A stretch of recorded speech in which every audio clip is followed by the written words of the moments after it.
It's only by accident that we even think of climate change as an environmental issue.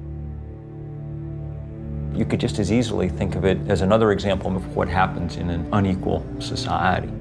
The people who've contributed the least to climate change and who've benefited the least from the use of fossil fuel are the first people to feel the effects.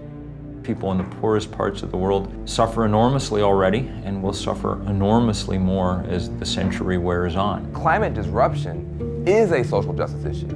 Who gets hit first and worst every time there's one of these weather disasters?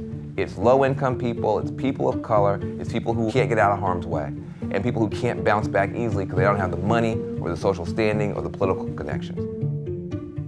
Our communities are disproportionately impacted.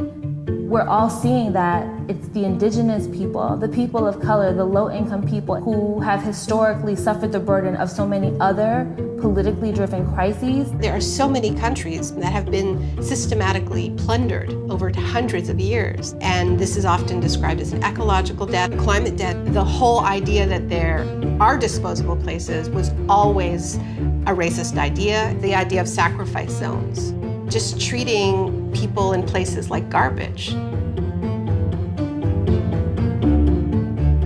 The place where it's hardest for it to sink in is in the suburban United States. We're insulated against the natural world. That's what the suburbs really are, a way of making you not notice the natural world very much.